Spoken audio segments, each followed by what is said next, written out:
salaamaaleykum mbokki xarit yi ñu ngi leen di ñaanal jàmm di ko sàkku ci yéen merci encore gis nañu commentaires yi continuer leen toujours tamit parce que commentaires yi soxla nañu ko ça nous permet ñu xam aussi tamit yéen seen avis ci li ñuy wax surtout bu leen fàtte surtout yow mi soog a seetaan nga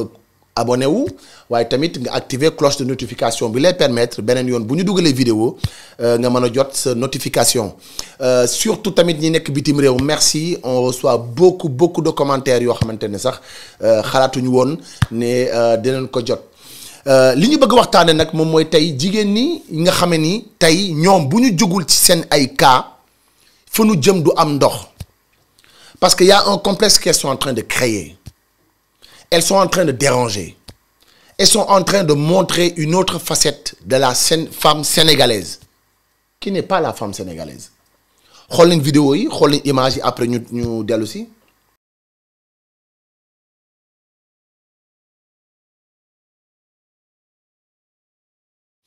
waaw kon ñoo ko gisandoo waaw comme ni ngeen ko gisee ci vidéo yi les images parlent d'elles-mêmes.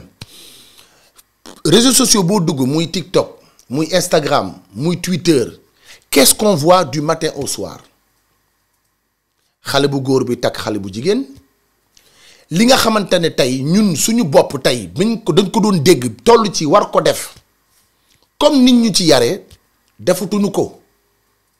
J'ai envie de poser la question mais vous les femmes vous êtes avec les hommes pour quelles raisons? Est-ce que vous êtes avec les hommes pour les bonnes raisons ou bien les mauvaises raisons? Parce que maintenant on vit le monde du matériel. Parce que lii tey jigéen ñi spécifiquement laay waxal mais danaa ñëw ci góor ñi les hommes malades mais bii jigéen ñi la d'abord parce que tey on attend beaucoup plus que ça de vous que li ngeen nekk di wane ci internet bi ngal la buñ la mayee 7 millions mais c'est des choses yoo xamante ne moi parfois je me demande est-ce que toog nga réfléchir on te donne une dot ñu andil la 7 millions ou 10 millions ou 15 millions ou 20 millions ñu may la ko man je ne comprends pas on te donne ça pour nga dem louer ji appartement di fay 300 000 400 000 francs par mois je ne ko amul c'est pas logique xel mënta jàpp nit kuy maye 10 millions 15 millions 20 millions ba noppi di louer. Alors que di nga am ay parcelles yoo xamante ne le mètre carré est même pas à 50 000 francs ou bien 25 000 francs avec 2 ou 3 millions boo ko ci jëloon wala 5 millions am nga lu mu dee benn 400 mètres carrés 5 millions ma jox la fii nga am 400 mètres carrés 400 mètres carrés yoo xamante ne yaa ko moom yeneen 10 millions yi ci des wala 15 millions yi ci des tabax nga rez-de-chaussée 2 chambres. Où va ce monde-là? Est-ce que yéen a ngi xalaat li ngeen nekk di def gaare oto may naa la oto cadeau oto bi kër gi muy gaare boo ko xoolee nga xamante ne kër gi këru location la bu dul këru location sax kër gi boo ko xoolee da nga naan ok d'accord kon yàlla ñëw na fa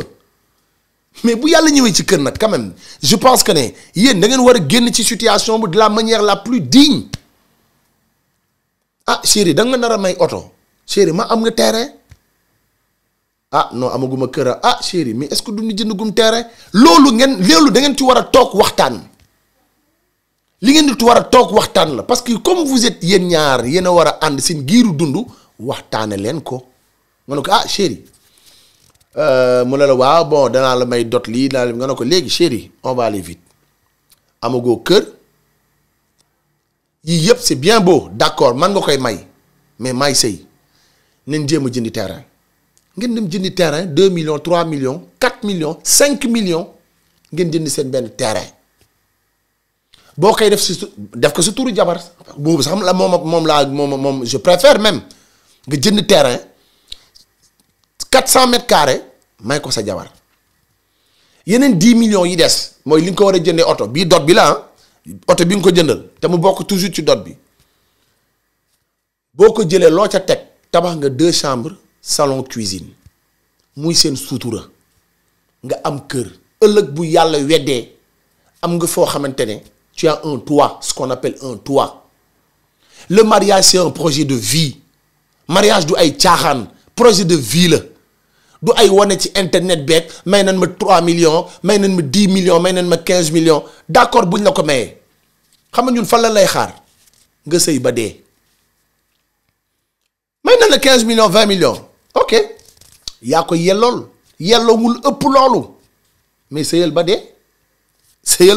gore yaa ko woon jël ni ñun en témoin te suñu yoon nekku ci nga jël ni ñun en témoin sëyal ba dee saa yoo naree tas xalaat ñu ñun ñi ngi ko woon bët yi la nar a xoolee lañ war a teg ci sa der bi yow naka lañ lay xoolee ëllëg keneen kuy dugg ci yow ban image lay am ci yow xalaat ñu ñun suñu yoon nekku ci seen sëy mais pourtant yéen a ngi bombardé ay image waaw léegi boo leen ko defee d'accord sëy leen mais sëyal ba dee montre-nous que ne sëykat nga wan ñu ne muñkat nga wan ñu ne jigéen bi ñu xalaat ne yow jigéen boobu nga que ñun dañoo juum ci image bi ñu am ci yow c'est à toi de nous prouver yaa ñu yóbbu ci terrain boobu prouve-nous que tu es l'une des meilleures femmes mais bu loolu weesoo nga gis tey xale bu jigéen boobu ñu may ay millions dafa am beneen cadre boo xamante ne tey bu ñu fa duggee rek suñu xel yépp tey ce qu'on appelle un lit conjugal une chambre conjugale un domicile conjugal loolu léegi nga xamante ne yow fa ngay tëdd guddi ñu jébbal la fa yow yàgg sa jëkkër jébbale la fa nga won ñu ko ñun est-ce qu'on est concerné est-ce que suñu yoon a ngi ci man tey am naa idée yéen ñëpp seen chambre yi ngeen di tëdd guddi nu mu mel yéen ñu ko won di mais suñu yoon nekku ci regardez à quel point vous attirez la foudre ci yéen xool leen rek ni ngeen attirer attention yi ci yéen ma gis armoire ba gis lal ba gis yëpp loo xamante ne man daf ma war ump man xale bu góor bi nga xam ne du ma sa jëkkër bu la jëlee chambre à coucher bu 50 millions tëj ko muy sa sutura bu la jëndalee salon ku ñëw ci salon ba lay yem mais biir néeg la ñu wax loo xamante ni si privé nga ne ko mbàcc ci internet bi xëppanta laax bi sax da ngeen koy dugal ci internet bi on est où nga dégg leen ñuy yuuxu kontaan mu leen ñuy c'est de l'inconscience ce que vous êtes en train de faire inconscience le mariage c'est un projet de vie qu'est-ce que vous allez réaliser moo tax ku ci tas boo ñëwee toog na ko lan nga réaliser mën la dara dërëm lu dul yàq ay wax yu ñaaw jëkkër ji waaw moom de dafa man ndax moom trompeur la woon dafa dem leb xaalis dafa dem lii dafa dem lii mais parce que yaa ci dugg pour les mauvaises raisons si tu t'es boo du ci dugg pour les bonnes raisons tu serais averti et maintenant le choix s'est fait facilement on dresse un tableau ngeen gis léegi devient juste rek benn footballeur wala nga nekk sportif de haut niveau nekkal sportif de haut niveau wàccal Sénégal rek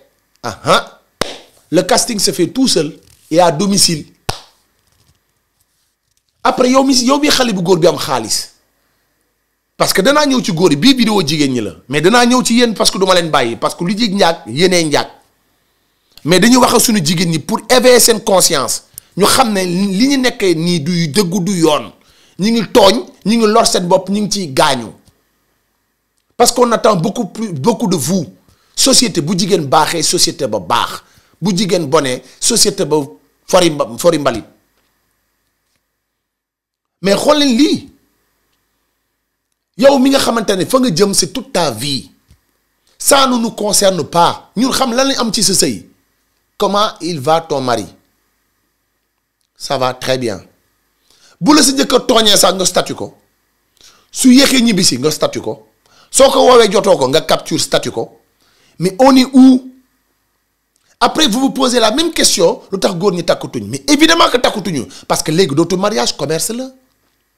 soo amulee xaalis doo takk jabara xaalis bi ngay am sa salaire mooy définir type de femme bi ngay am nit ki li ngay am ci koom mooy définir type de femme bi ngay am Sénégal je ne dis pas toutes les femmes mais une bonne partie wax day leer une bonne partie waaw et loolu c'est une aberration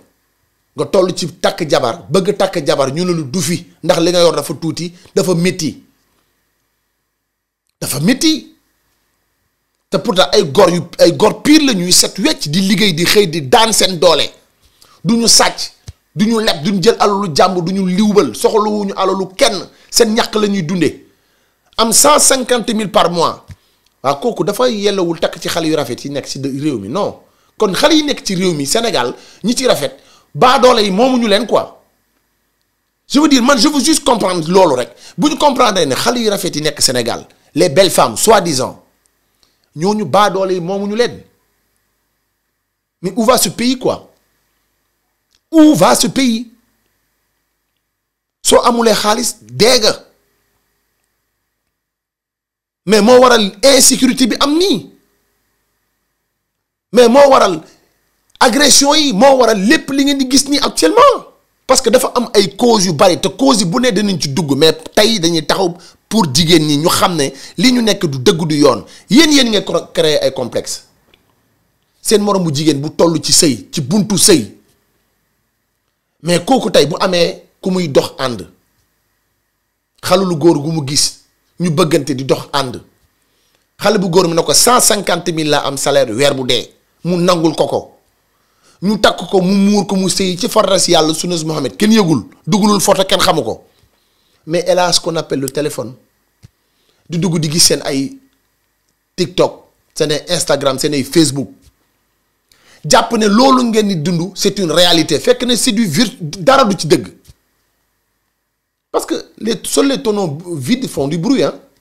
dara du ci dëgg seuls les tonneaux vides font du bruit gisuguma ku ci tas ñu ni immeuble bee moo ko tabax man de gisuguma ko ci bu bees bi waxuma ne nag ñeneen ñi de dama ne je parle et je cible particulièrement ñi may waxal te ñi may waxal xam ngeen leen yéen gisugoo leen ci ku ci tas ñu ne réaliser na lii lu dul ay wax yu bari te kat tas bi buñ la waxee ni mu tasee sa xel day teey yu ñaaw ngay dégg yoo xam ni na ma yàlla baal kenn du ko wax ci penc na xale bu jigéen bee ko def wa ilaa sax xale bu góor bi mën na def ñu bàyyi ko mais tey jigéen ñi laay waxal parce que danaa ñëw ci góor ñi mais jigéen ñi laay waxal xale bu jigéen boobu nga xamante ne tey am na jëkkër toog di sëyam dugg ci internet bi ndeysaan su fekkee am sensible amam dafa ruwam dafa woyof maanaam ku nu gaaw a influencer la kooku sëyam day tas ndax yow elle est responsable oui mais yow tamit am nga ci part de responsabilité parce que encore wanuloo ko dëgg bi tu l'as pas montré la vérité la réalité tu l'as montré ta réalité qui n'est pas la réalité parce que vous créez votre réalité et vous voulez nous l'imposer comme la réalité ce n'est pas la réalité c'est pas vrai dundoo leen ko boo leen ko dundoon ñu ne ndax mais dundoo leen ko xamante nañu fi Dakar fii Sénégal xamante nañu soxla wu ñuy wax ñi nga xamante ne nag tey ñoom la yàlla may chance wërsëgal leen ba ñu am dal ci jëkkër ju baax am alal mais même bu sa jëkkër bu nekkee ci folie yar ko teg ko ci yoon bañal ko yéen nii nëbbal ko suturaal ko iir ko bul nangu même bu ko bëggoon moom bañal yow xale bu jigéen bi ndax nag sama baay daanoon na wax may dégg ni góor mën naa yées ba ñëpp di ko sànni xeer waaye cey bu amee jabar ju baax doona romb ci mbedd bi ba ñëpp di ko roy nit ñi foog na ndamu ko góor ki la fekk déedéet ndamu ko jigéen ji la France da ko andi derrière chaque grand homme se cache une je ne dirais pas cache derrière chaque grand homme il y a une grande femme loolu waxuma ko de dama ko andi ci wolof andi leen ko ci français donc loolu àdduna bi yëpp dañ d'accord ci loolu yow sa jëkkër am xoolul moom fa mu jugee tey naa yem ci jigéen ñi xoolul moom fa mu jugee nga war ko sakkanal économiser ko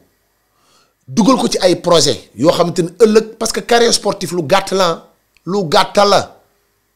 te yàlla du may dafay dénkaane ah chéri kaa ñu jënd terrain jëndal gaaw fii terrain jëndal fii lee jëndal fii lii jëndal fii lii ñu investir lii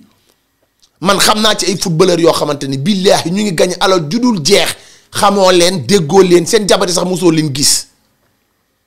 elles sont discrètes te mënoon nañ ko teg ci table mais dañ xam la lañ am une bonne éducation yar elles ont été bien éduquées donc encore une fois si vous vous posez la question pourquoi les hommes ne veulent plus marier wala góor ñi lu tax bëggatuñu takk parce que y a le commerce ku ci labat jigéen ñaar ñetti weer ñeenti weer mu xaw la dajji bët du yenn waaye xam na lu bopp antan da ngay daw ba nga amee tànk ndax nag ku ndóobi ndaray sa maam boo gisee lu ñuul da ngay daw kaccit loolu mooy fi lu mooy li am après mën ngeen ko tuddee de la trahison ci ñenn ñi mais dafa rawale bakkanam ci ñi conscient donc boo leen bëggee tey société bi dellu fa mu nekkoon ndax jamono moom nit a changé waaye jamono fa mu newoon changé wul defaraat leen seen nekkin arrêtez de vous mettre avec des hommes par intérêt ngir alalu àdduna dara jaru ko mën nga am alalu àdduna te loolu gën a neexati encore mën nga am alalu àdduna am ko fii am ko fee mën nga ko am fii am ko fële tamit kenn terewu leen ngeen voyager mais kenn terewu leen ngeen jënd ay oto kenn terewu leen ngeen lekk yéen a kenn terewu leen ko mais xam lan la ñuy leen di lan leen wax non lan la ñuy bañ ñun mooy li ngeen koy divulguer ci réseaux sociaux yi ba nit ki nga xamante ne tey amul son rêve c'est d'être comme toi et d'avoir une vie qui ressemble à la sienne kooku lor nga ko parce que moom xoolatul moom xaalis bi amin bi xoolatu ko moom xaalis bi lay gis nu mu ko amee baax na xoolate bu koy am rek saye ngeen gis ko mu snap ko teg ko ci lal bi wane ay téléphone wane ay loolu elle ne pense même pas à réaliser sa vie xoolul ne baadoola la këram bu ñu fa tëddee guddi seen xel la ñuy sàngoo ndayam boo demee ba tey sàkkete ko tiim muy wane loolu di nekk ci ay spa di nekk ci ay avion di nekk ci ay hôtel 5 étoiles di tukki di dem di ñëw kër ga mu juddoo tegu ca benn brique yokku ca benn brique vous êtes responsable et prenez vos responsabilités lii xew nii yéen a ko sabab parce qu'on se met ensemble pour les bonnes raisons et non pour les mauvaises et les mauvaises encore une fois yéen a ma ko gën a xam il faut que ça cesse kun ci mayee or kun ci mayee xaalis kun ci may ay oto kun ci may ay loolu intéressé wuñu yaa ko moom yaa ko yellool gérer ko mais ñun bu ñu déranger bu déranger baadoole yi nga xamante ne amuñu boo ñuy won ñu sëykat nga wan ñu le côté positif wan ñu loo xamante ne xale yi jigéen ñi buñ ci royee ci yow bu ñu duggee ci sëy danañu fa toog parce que léegi fu mu toll niveau bi y a trop de laisser aller trop il faut que ça cesse parce que votre vie ce n'est pas vrai ce n'est pas la réalité c'est votre réalité mais c'est pas la réalité xamante nañu ku wéet xam sa bopp ñi am xam nañ leen ñi am lu xam nañ leen ñi ñu may ñuy wane na am na ñu xam nañ leen aussi sutura rek moo fi nekk yàlla na sutura yàgg man nag dama gëm ni il n'est jamais trop tard de changer une société ou d'éveiller les consciences mieux vaut tard que jamais redressez la barre la balle est dans votre camp changez les choses dugal leen ay yeneen poste yoo xamante ne tey xale yi jigéen ñi bu leen royee rek dem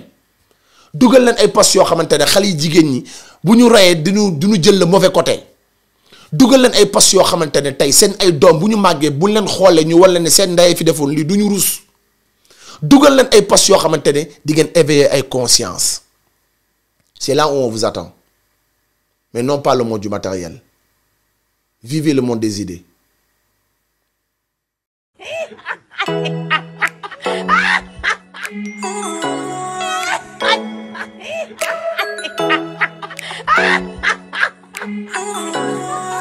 Ah!